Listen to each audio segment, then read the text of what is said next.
tout le monde, j'espère que vous allez bien. Je suis de retour avec une nouvelle vidéo. Ça fait longtemps, oui, mais je suis toujours là. Oui, je raconte un peu ma vie. J'étais très prise par un nouveau projet qui arrive très bientôt. Je vais vous raconter dans des vlogs. Donc voilà, j'étais très prise. J'étais aussi malade et donc voilà ma vie. Voilà ce qui s'est passé entre temps. Mais bon, sinon je suis de retour pour une nouvelle vidéo. Aujourd'hui on va parler de tout ce qui est mariage, enfin surtout de l'aspect préparation spirituelle et préparation mentale du mariage. Il faut savoir que le mariage c'est quelque chose de très important et c'est comme une route au fait qui s'ouvre à vous, qui est très long. Donc comme on dit, jusqu'à ce que la mort nous sépare. Donc c'est très long, c'est pour ça qu'il faut bien se préparer, faut bien choisir aussi son partenaire et il faut être solide. Il faut être solide parce que le mariage, c'est un combat tous les jours, c'est pas facile du tout. Alors, la première des choses à savoir, c'est que le mariage, c'est pas une finalité dans la vie. Beaucoup de filles, tu leur demandes, c'est quoi ton rêve? Bah, je rêve de me marier. Non, ma chérie.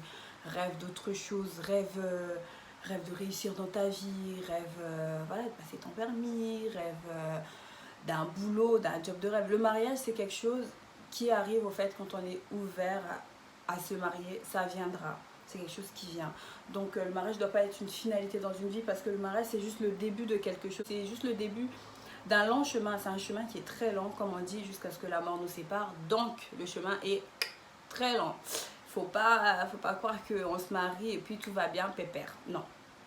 Alors on va commencer, on va rentrer directement dans le vif du sujet. On va parler de tout ce qui est préparation mentale au mariage. Allons-y. Quand on parle de tout ce qui est préparation mentale, on parle de se préparer, savoir dans quoi on met les pieds. Parce que le mariage, c'est pas de la rigolade. Le mariage, c'est pas comme les fiançailles. Le mariage, c'est pas comme un jeu, en fait. Non, c'est pas un jeu. Le mariage, c'est sérieux. On signe sur un papier, surtout si on se marie légalement. On se marie aux yeux de la loi. On se marie à l'église. Surtout à l'église, on se marie qu'une seule fois. Donc, c'est quelque chose de très sérieux. Il faut bien choisir son partenaire. Il faut savoir ce qu'on fait. Donc, c'est pour ça qu'il faut bien se préparer mentalement. Alors, première des choses, on doit se marier librement. On doit se marier librement. Le mariage ne doit pas être quelque chose de forcer. On ne doit pas vous forcer au fait. On doit se marier librement, bien choisir son partenaire. On se connaît, on sait que voilà, je ne peux pas vivre sans lui. Comme on dit, on s'accroche, on y va et on fonce. Donc c'est pour ça qu'on dit qu'il faut être vraiment librement. Il ne faut pas que vous soyez poussé par un tiers, c'est-à-dire un cousin. Il ne faut pas aussi être poussé par des mauvaises raisons. En fait, beaucoup de personnes se marient par des mauvaises raisons, c'est-à-dire que toi tu es là, comment on peut dire ça? Par exemple dans la famille on lui met la pression, voilà, tu es assez vieille, faut te marier, ou bien par exemple tu as ta petite soeur qui s'est mariée, pardon, et toi tu t'es pas encore mariée, du coup tu prends le premier venu qui te court après, ou bien voilà le petit copain que tu as et que tu ne te sens pas prêt à te marier, mais tu dois te marier parce que la petite soeur s'est mariée ou que la famille met la pression derrière. Non. Franchement, le mariage, c'est quelque chose, il faut vraiment y réfléchir. Il y a des gens, ils peuvent se rencontrer et 2 mois après se marier, 1 mois après se marier, parce que voilà, ils sentent que c'est le bon moment. Il faut vraiment sentir que c'est le bon moment en fait. D'autres, voilà, ils ont besoin de plus de temps, 10 ans. Il y a des gens aussi qui vivent très heureux sans mariage, qui sont là pendant 10 ans, 20 ans, se marient quand ils sont vieux et ils sont très heureux. C'est vraiment une question personnelle en fait. Il faut vraiment choisir, il faut vraiment réfléchir, se dire ah là, moi je me sens prête, je suis prête à m'engager. Et j'ai confiance en cette personne parce que c'est aussi une question de confiance. Tu ne vas pas te lancer dans un mariage avec une personne en qui tu n'as pas confiance, sinon ça ne va pas le faire. Hein. Donc il faut bien choisir ton partenaire. Voilà. D'autres se marient, voilà, parce que tu tombes enceinte. Du coup, tomber enceinte, franchement, c'est juste un heureux événement. Hein. Franchement, beaucoup de personnes après s'embourbent dans un mariage parce qu'elles sont tombées enceintes. Donc elles se sentent un petit peu gênées, elles aimeraient un petit peu couvrir un petit peu les apparences, il ne faut pas qu'elles soient jugées, ou même pour l'enfant. Si vous êtes prêt, pourquoi pas. Le but au fait du mariage, c'est de vraiment se sentir prêt. Comme on dit, on doit se marier librement, c'est même écrit dans la Constitution. Il faut se marier librement et le vouloir. Donc voilà, ça c'est important. Une autre chose dans le mariage, dans la préparation, du coup, c'est entre vous deux, comment ça se passe. Vous vous aimez assez, vous avez des bases solides. Quand on parle de bases solides, on parle pas, voilà, vous pouvez être 10 ans ensemble et vous n'avez pas de base, hein, vous vivez comme des animaux, hein. Donc ça veut rien dire être 10 ans ensemble. Vous pouvez être 10 ans ensemble, vous n'avez pas de base, un an ensemble, vous avez des très bonnes bases et vous pouvez aller très loin. Donc des bases solides, c'est-à-dire qu'il y a le respect, l'entente, de l'attirance, il en faut, parce que s'il n'y a pas d'attirance, imagine-toi, t'es avec quelqu'un toute ta vie, t'attires pas, t'excites pas, ça doit être relou. Mais bon, en tout cas, de l'attirance, il faut que la personne en face aussi te plaît, il faut que la personne te comprenne, parce que faut savoir que dans la vie de couple, il y a des disputes aussi, si vraiment vous êtes très électriques tous les deux et que vous ne savez pas mettre quatre sur table, c'est-à-dire parler, s'excuser quand vous avez tort, franchement, prenez des cours, hein, parce que les disputes, ça vous attend. Il y en aura. Hein. Les gens qui sont là en mode, ouais, non, non, on se dispute jamais, vous êtes relou, en fait, je sais pas comment vous faites. Hein. Moi, je peux pas, enfin, comment vous faites sans vous embrouiller? Moi, je suis obligée de, enfin, genre, je sais pas que j'aime bien m'embrouiller, c'est que je suis une problématique de nature, donc, obligée, il y a toujours quelque chose, donc, enfin, obligé, je sais pas, j'aime bien, c'est ma nature en fait. Il y a toujours une embrouille. Et du coup, ce qui est bien, c'est que quand tu es tort ou raison, il faut toujours savoir un petit peu prendre du recul sur la situation, réfléchir, essayer de se dire pourquoi ça s'est passé, est-ce que j'ai tort, est-ce que j'ai raison. Si tu as tort, bah, bien évidemment, il ne faut pas hésiter à venir s'excuser parce que c'est très important dans le foyer et même pour l'autre en face, si la personne a raison en face de toi, c'est frustrant en fait d'expliquer à l'autre, dire à l'autre voilà t'as fait ça, ça m'a pas plu et que l'autre en face est braqué en mode voilà moi je suis la présence de quoi donc voilà je m'en fous que j'ai tort ou raison, c'est pas mon problème. Ça va pas le faire du tout en fait, donc ça franchement faut y réfléchir. Deuxièmement, comme on dit, l'amour rend fier. C'est écrit même dans la Bible, l'amour rend fier. Si toi t'es avec un mec, le gars limite il a honte de toi, ou toi aussi, hein, si t'as honte du gars, ma chérie, ça va pas. Hein. Ça va pas du tout. Je vois pas pourquoi tu vas aller foncer dans un mariage alors que toi, tu n'assumes pas ta relation, tu n'assumes pas ton mec. Voilà, l'amour en fier, c'est-à-dire que tu marches avec ton gars. Il faut observer aussi ses gestes, comment il est avec toi au quotidien, quand vous sortez aussi en public, comment il te présente. Tu vas voir, le gars, il va te présenter. Ouais, je te présente Naomi, par exemple. Hein, je ne connais pas de Naomi. Je te présente Naomi, une pote. Moi, je suis ta pote. Moi, je suis ta pote, mon frère, ça va pas ou pas?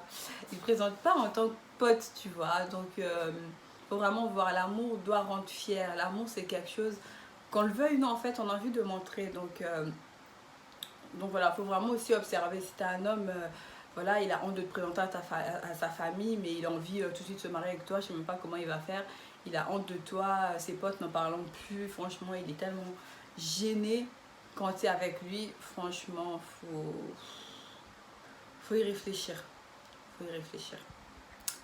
Parce que la honte, c'est pas bon du tout. C'est pas bon du tout. Donc voilà. Qu'est-ce que je voulais dire d'autre? Au quotidien, il faut aussi se connaître. Hein. Après, il y a beaucoup de personnes... bon, après, je sais pas comment ça se passe chez d'autres, mais il y a beaucoup de personnes qui croient que quand tu te maries, tu dois être, on va dire, prête. Je sais pas, on va dire prête. Prête dans le sens où tu dois savoir tout faire. C'est-à-dire faire à manger, faire le ménage comme une femme de ménage ou bien comme ses parents. Non, non, non, non. On apprend aussi, hein, on apprend. Moi, je sais que quand j'ai commencé avec mon chéri et tout, avant nos fiançailles, parce que bah, nous, on a fait 1 an de fiançailles et puis bon, là, on est dans 1 an de mariage. Avant on vivait déjà ensemble, mais toutes ces choses que je sais faire aujourd'hui, je les ai apprises au fait au quotidien dans notre vie ensemble.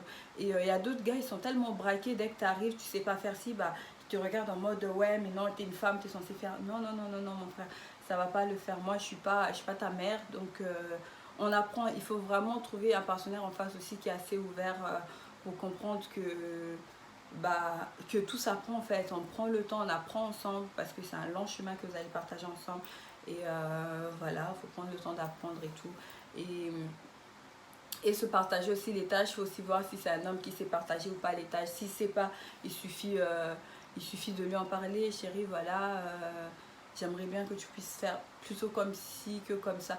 Il faut vraiment expliquer les choses. En fait, dans le mariage, c'est ça le but.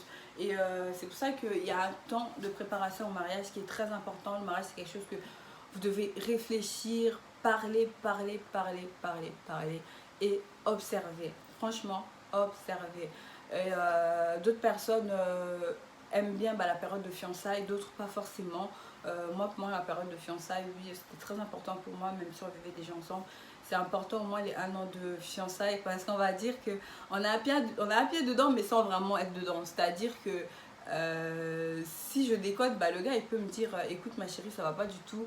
Moi, je me retire en fait, tu vois. Et lui aussi, pareil, en face, s'il déconne, je suis là, 1 an de fiançailles, toi tu me fais des trucs comme ça. Non merci, je sors. Donc pour moi, c'était important de ce côté-là, au fait. Préparation spirituelle. Alors, dans chaque relation, pour moi, moi en tant que chrétienne, la spiritualité est très importante dans ma vie, au fait.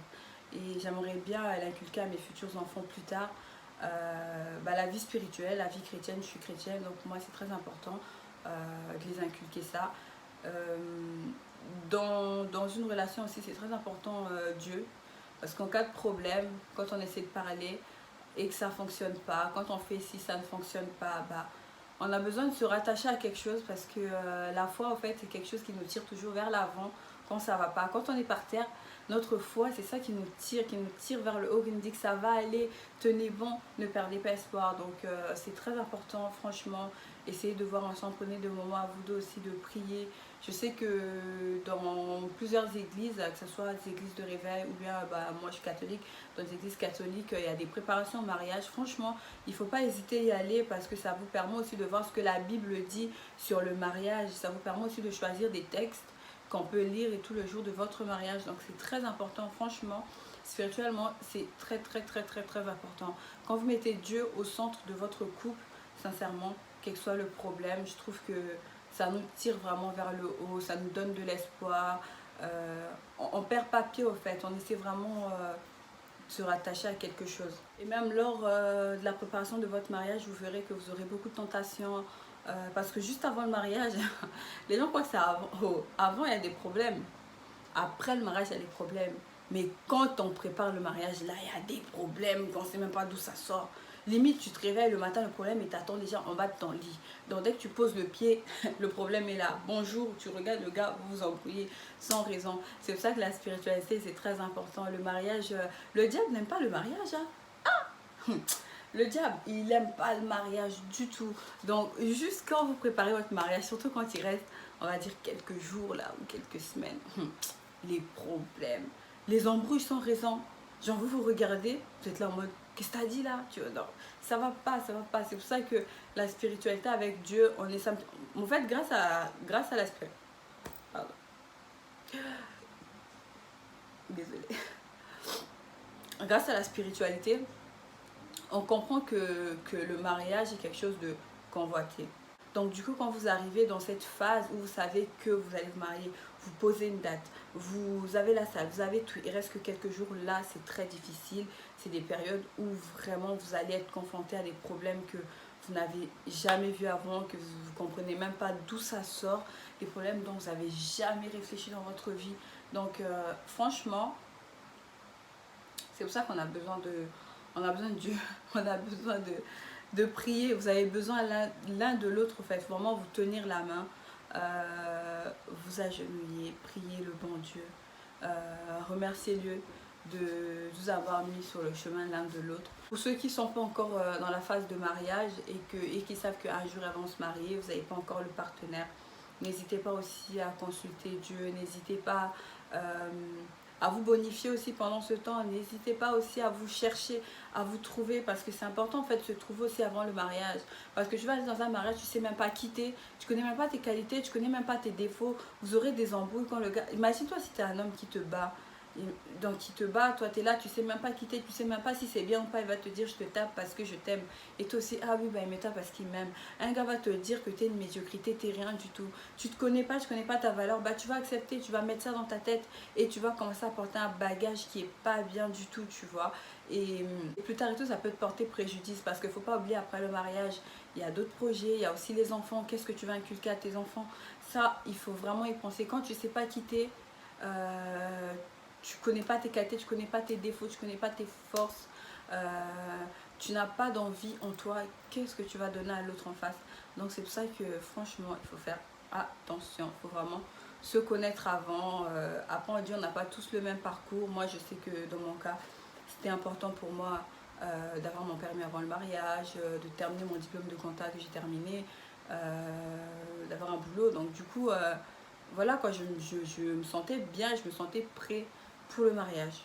Une dernière chose, le mariage aussi c'est la famille. La famille. Même si on dit ouais, je vais pas vivre avec sa famille, donc voilà, ou bien voilà.